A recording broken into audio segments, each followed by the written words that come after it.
The night everything fell apart wasn't supposed to be special. At least not for me. It was just another one of David Carter's corporate parties, full of rich people pretending to like each other and acting like their lives were flawless. But that night became the moment my entire world cracked, and I was the one who put the first fracture in it. I had spent so long trying to be someone new, someone better, someone who fit into shiny rooms with chandeliers and champagne fountains. I wore a gold dress I couldn't afford, heels that hurt, makeup done by a professional because I didn't want to look like the same Gwen who'd once slept in a car. Jimmy didn't want to come. He never liked being around wealthy people. He always said they made him feel like he was a mule pulling the wagon for everyone else. I begged him anyway, wanting him to show up for me in a way he hadn't in years. He eventually agreed, reluctantly, and I told myself that was enough. But when he walked into that ballroom, with calloused hands and worn-out boots, I felt disappointment stab through me. I hated myself for feeling it, but I couldn't stop. People glanced at him the way they look at a stain on fancy fabric. And I hated that too, because Jimmy had saved my life. He'd given me everything. And still, I felt embarrassed standing next to him. David was there, of course. Confident. Charming. The kind of man who made people turn when he walked by. 6 months earlier, I would have never believed someone like him would even look at me. But he did. He told me I had potential. He told me I deserved more than being a carpenter's wife. He fed every insecurity I had, every fear that I'd never escape the version of me Jimmy met. So when people asked Jimmy why he didn't dance, and he muttered something about not liking crowds, something inside me snapped. I don't know if it was pride, embarrassment, or the months of feeling ignored by the man who once rescued me. But I opened my mouth and said the stupidest sentence I've ever said in my life. Jimmy would rather kiss our dog than dance with me. The laughter stopped instantly. Not even fake socialite laughter. Just silence. Jimmy looked at me like he didn't recognize the woman standing beside him. But instead of apologizing, instead of fixing it, I doubled down like an idiot trying to feel powerful in a room where I always felt invisible. We all know he prefers his workshop over actual people. I knew the moment the words left my mouth that I had messed up. The shame hit me hard. I tried to pretend it was a joke, something harmless, but Jimmy wasn't laughing. He set his drink down, stepped close, and spoke in a calm, steady voice that scared me more than yelling ever would. You'll be kissing the doors of my house when I throw you out of it. It felt like the entire room inhaled at once. For a second, I saw the man I had married. The man who'd been strong, steady, protective. And then I saw what I had done to him. And I panicked. Jimmy, stop. You're embarrassing yourself, I whispered, my voice trembling. But he wasn't finished. He turned toward the room, toward the people whose approval I cared too much about, and tore away the image I'd spent years building. He told them about how I used to live in my car, about how he found me crying in a parking lot, about the prenup, about everything I had told him in confidence. It felt like someone ripped off my skin in front of everyone. I grabbed his arm. Please, I whispered. Not here. But he was done. He shook off my hand and walked out without looking back. Everyone stared at me. Some pitied me. Some judged me. Some whispered. David stepped closer, but not to comfort me, he smirked. He liked the chaos. He liked the scene. That night, I didn't go home. I stayed at my friend Callie's place and cried until my throat felt raw. I told myself I was crying because Jimmy humiliated me. But deep down, I knew I was crying because I had ruined something good, and because the plan David and I had been building suddenly felt shaky. The truth was, I had already decided to leave Jimmy. I just didn't know when or how. David kept telling me I could do better. That Jimmy didn't appreciate me. That I deserved a bigger life. I let myself believe it because I wanted to. Because I'd convinced myself Jimmy saw me as a burden, not a partner. And the prenup. That stupid prenup. It said if I cheated, I got nothing. And I had cheated. But David had a plan. You can get half, he told me one night while we were sitting in a hotel room surrounded by documents instead of romance. We just have to show that Jimmy was emotionally harmful. That he controlled you. that he made you feel worthless. I should have walked away. I should have told him no. But I remembered the girl who once had nothing, and fear clouded every decision I made. We met lawyers. We started gathering evidence. We had someone secretly evaluate Jimmy's house, the one he built with his own hands. David convinced me that the only way to secure my future was to destroy the man who once saved me. And I let him. 2 days after the party, Jimmy showed up at Callie's house with roses. I didn't expect him to. Jimmy wasn't the flower type. He wasn't the dramatic gesture type. He wasn't the begging type. But there he was, standing at the doorstep, looking tired and heartbroken, holding roses like they were all he had left. Callie answered the door. Jimmy asked to see me. I felt a crack in my chest. Something that whispered, maybe you didn't lose him yet. I stepped onto the porch. What are you doing here? I want to fix this, he said. I love you. I should have fallen into his arms. I should have apologized. I should have told him everything, the affair, the lies, the manipulation. But I didn't. Because I was terrified of losing everything. And because David's voice kept replaying in my head, stay cold. You need him to act desperate. It helps the case. So instead of letting Jimmy heal what I broke, I made things worse. You humiliated me, I snapped. You humiliated me first. That's different. He asked. How is it different? Because you deserved it, I heard myself say, though even I didn't believe that. I slapped him when he called me a cheating wife. My hand moved before my brain could stop it. And then he said something about David's bed, and I lunged at him again, nails out, desperate and furious. Callie watched from behind the door, horrified. And across the street, hiding in a car, someone was taking pictures. Jimmy walked away, face stinging from my slap, eyes cold in a way I'd never seen before. I told myself I was still in control. I told myself Jimmy was emotional. I told myself David's plan would work. I told myself I wasn't a bad person. But the truth was simple and cruel.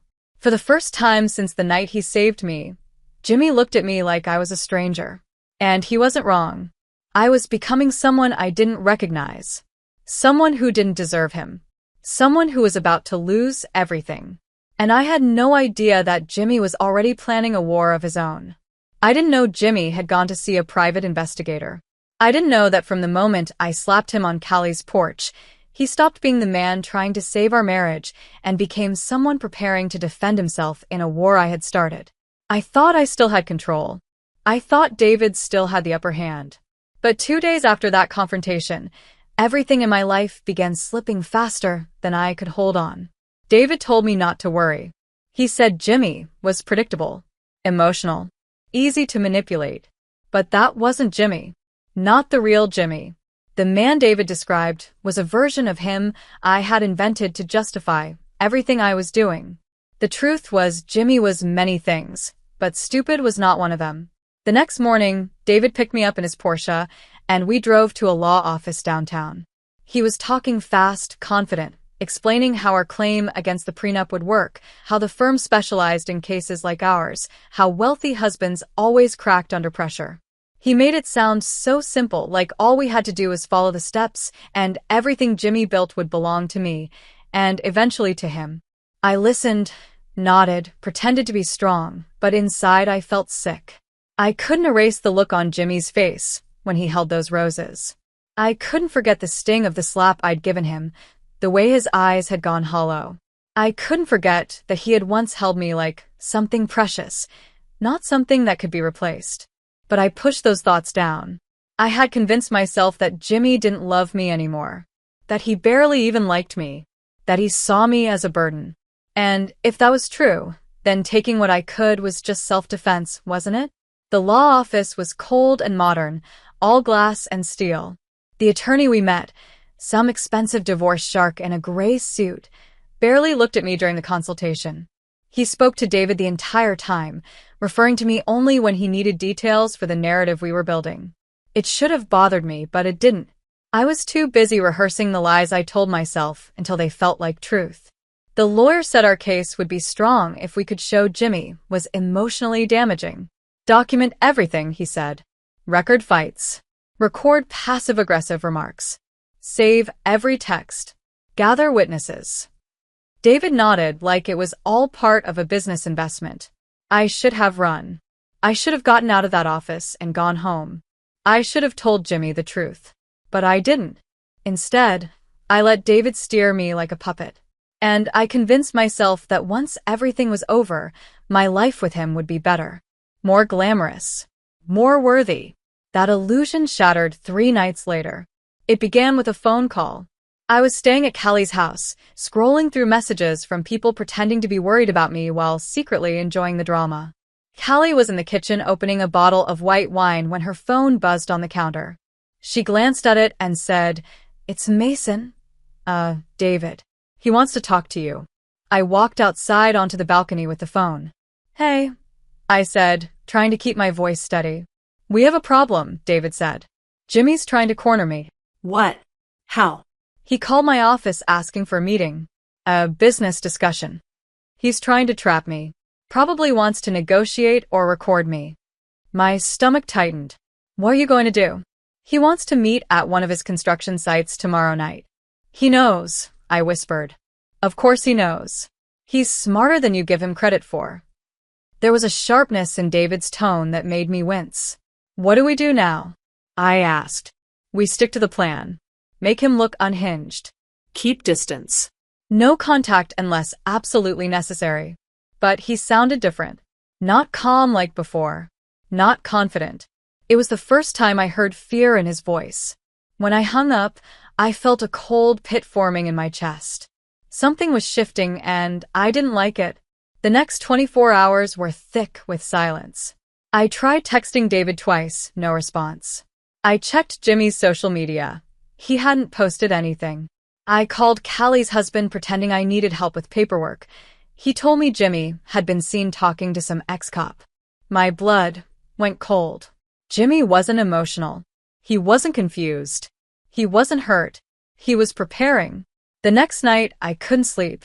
I stayed awake pacing the guest room, staring at the door, jumping every time a car passed.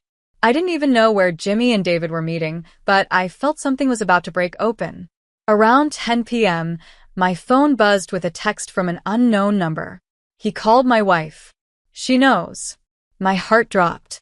It was from David. I called him instantly. He answered on the second ring, voice shaking. He recorded me. What? He recorded our conversation. He knows everything. He knows about the lawyers. He knows about the appraisal. He knows about the affair. He knows everything, Gwen. "David, what happened?" He cornered me at the site. He had a phone recording. He threatened to send everything to Gina. "I think he's going to go public. We're screwed." Screwed. The word echoed in my head like a metal door slamming shut. "Calm down," I said. "We can fix this." No. "No, we can't. He's going to destroy us. I need to think. Don't call me again tonight." He hung up. For the first time since this mess began, David had no plan. No confidence. No control. I stood there in the dark room shaking, realizing something awful. David never cared about me. Not the way he pretended. I was a convenient pawn in his game. And now that the game was collapsing, he was backing away while letting me stand in the flames. I barely slept. I kept imagining Jimmy on that construction site, calm and steady, while David panicked and stumbled. And the more I thought about it, the more I realized how badly I had misjudged both of them. The next morning, Callie woke me up with her phone screen shoved in my face. "Oh my God, Gwen. Look." There were photos. There were videos. There were whispers already surfacing online. Jimmy and David at the construction site. Jimmy walking away steady and silent. David covered in drywall dust. David looking terrified. And one message that broke me. "Looks like Jimmy Quinn is done being the quiet one." I felt faint. I clutched the blanket to my chest and whispered, "What is he going to do?" Callie swallowed hard. "I think you should talk to him." But I was terrified too. Because for the first time in 8 years, Jimmy wasn't the man who saved me. He was the man who could destroy me. The day of the Coastal Charity Gala arrived, and I wanted to crawl into a hole instead of going. But David insisted we show up. "If you don't go," he said coldly, "you'll look guilty." Guilty. God, that word sat on my skin like acid. I wore a black dress with shaking hands. Callie tried to comfort me, but she didn't know half the truth. She thought Jimmy and I had a marital fight. Not that I had spent months conspiring to strip him of everything he worked for. As soon as we walked into the ballroom, eyes followed me. Some sympathetic, some gleeful, most judgmental. David stayed close, but not too close. He didn't want to look guilty either. And then, as if the universe wanted to twist the knife deeper, Jimmy walked in. Alone. Steady. Calm. Dressed better than I'd seen him in years. He didn't look broken. He didn't look desperate. He didn't look like a man who'd lost his wife. He looked like a man who'd come to finish something. My knees weakened. He didn't even glance at me. I felt invisible. I felt small. I felt exactly how I'd made him feel. And that's when fear truly took root in my chest. Because the last time Jimmy was humiliated, he walked away quietly. This time he wasn't quiet. And he wasn't walking away. Something was coming. And I knew. I wasn't ready for the destruction I had earned with my own hands. I knew something terrible was going to happen the moment Jimmy walked into that ballroom, but I didn't know how bad it would be. I didn't know he would take everything from me in a single night. I didn't know that all the lies I had built so carefully would crash down so violently that I wouldn't even have room to breathe. Jimmy didn't come alone. He came armed with the truth. But I didn't understand that at first. At first, all I saw was him walking confidently through the gala crowd, people whispering as he passed, some reaching out to pat his back like they already knew he was the hero of something I hadn't been told about. He didn't look at me. Not once. His eyes slid right past me like I wasn't even part of the air he breathed. That was the first time I felt true fear. Not fear of losing money, a house, status. Those things suddenly felt small. It was the fear of losing the one person who had ever truly seen me, rescued me, loved me before I knew how to love myself. I stood frozen, holding my champagne flute so tightly my fingers hurt. David moved closer behind me, pretending to support me, but in reality, he was terrified. His jaw was tight, his eyes darting around like a trapped animal. "Stay calm," he murmured. "He can't prove anything." But he didn't sound confident anymore. And that terrified me even more. I wanted to leave. My body screamed at me to walk out before anything happened. But my pride, the same pride that had ruined everything, glued my heels to the polished floor. The lights dimmed for the charity slideshow. People clapped politely, waiting for the usual boring speeches. But before the director even finished thanking the donors, Jimmy walked up to the stage. Polite surprise turned to whispers. The director tried to stop him. "Sir." Jimmy took the microphone from his hand like it belonged to him. He stood at the center of the stage, calm, collected, and heartbreakingly steady. "Some of you know me," he said. "Most of you don't. My name is Jimmy Quinn." My heartbeat doubled. People turned to look at me. They already knew something. Jimmy's voice didn't shake. Mine would have shattered. 2 weeks ago, my wife, Gwen, humiliated me at a party many of you attended. She called me boring, stupid, uninterested in her. She made a joke of our marriage. I felt my face burn. People stared. I tried to shrink into my seat. "But that wasn't the worst part," he continued. "Turns out, while she was laughing at me, she was also planning something bigger." My stomach twisted so hard I thought I might faint. Jimmy opened a leather folder. And then everything started falling. "This," he said, holding up the first photo, "is Gwen and David Carter in a hotel room. Not having sex. Planning." People gasped. David's face went pale. I felt the blood drain from my body. They were meeting with lawyers. Preparing to challenge our prenup. Preparing to call me emotionally harmful so they could take my house, my business, everything I built. "No," I whispered, but no sound came out. "Here," Jimmy lifted another paper, "is the appraisal report of my home. A report my wife ordered behind my back." Someone actually stood up to get a closer look.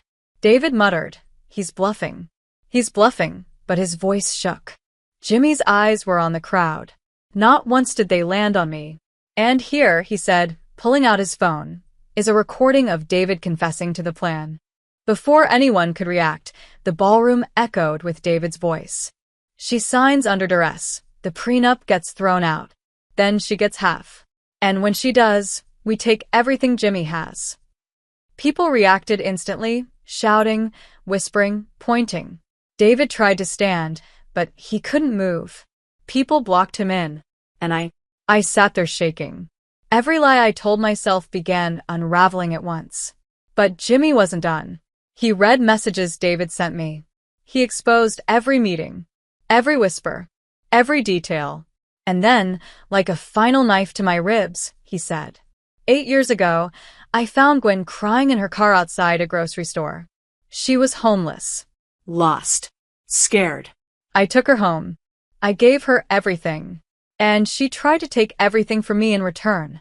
The room went silent. Painful. Unbreathable. I wanted to scream. I wanted to run to him and beg. But the truth was laid out in front of everyone, and no words could undo what I had become. David tried to stand up and deny everything. He called Jimmy a liar, accused him of staging it. But before he could finish, his own wife, Gina, stood up from her table, portfolio in hand. She wasn't angry. She was volcanic. Tell them about your other affairs, David, she said loudly. Tell them about the women you used to get insider information. Names poured out of her like fire. Wives of powerful men. Business deals linked to cheating. Some of the husbands in the room stood up with pure rage. One of them, a massive man, grabbed David as he tried to run. People shouted forward for security. Phones were recording everything. Police were called. And in the middle of the chaos, Jimmy calmly closed his folder, handed it to the charity host, and walked off the stage like he'd just finished a speech on home renovations. He didn't look at me. Not even once. I tried to go after him, but Callie grabbed my arm. Don't, she whispered. Not now. Not after this. Police arrived within minutes. David was escorted out, screaming. His wife threw her wedding ring at him before leaving with her lawyer. Reporters were already outside. People were whispering my name like it was something rotten. I had no husband, no affair partner, no friends, no allies, no plan. Within 48 hours, half the city knew my story, and not the version I'd wanted them to know. The divorce came fast. Jimmy didn't yell. He didn't argue. He didn't negotiate. He simply handed the prenup to the judge. I had cheated. I had plotted. I had broken the agreement. I walked out with nothing but the clothes I owned. David was arrested. His business collapsed. Lawsuits piled up from all directions. Callie and Jade blocked my number. People whispered when I walked by. Within a week, I was sleeping in my car again. The same cycle I swore I'd never return to. And the worst part? I had done it to myself. 3 months passed like a punishment. One day, I got a job waitressing at a small diner on the edge of town. Minimum wage. Long hours. Stained apron. Aching feet. One afternoon, during a slow hour, the bell over the door rang. I turned and froze. Jimmy walked in. He looked better. Stronger. Happier. Life had been kind to him in the months it had broken me. My mouth dried. My hands shook so violently I almost dropped the coffee pot. He sat in a booth by the window, the same booth I used to pick when we went out for breakfast on Sundays. I walked toward him, heart hammering so loudly I thought he might hear it. Jimmy, I whispered. Please talk to me. He didn't smile, didn't nod, didn't greet me. He just looked at me with a calm emptiness that hurt more than any anger could. I'm sorry, I said, voice cracking. I made mistakes. I lost everything. I don't know what I was thinking. I don't know who I became. I'm so sorry. He looked at me for a long moment, and for a brief second, I thought I saw something, maybe sadness, maybe memory. But then it was gone. When he finally spoke, his voice was steady. Your order, ma'am? It felt like someone stabbed straight into my chest. Just coffee. I whispered. He nodded. No emotion. No connection. No warmth. I poured his coffee. My hands were trembling so badly the cup nearly spilled. He didn't look at me again. Not even once. When he finished, he left money on the table, a tip larger than the meal, but not a penny of kindness. He walked out of the diner without saying goodbye, without looking back. And just like that, the last piece of hope inside me died, quietly. Jimmy had once saved me from homelessness. Now he had saved himself from me. And I finally understood. Some losses are earned. Some regrets last forever. And some men only break once. Jimmy was finished with me. For good.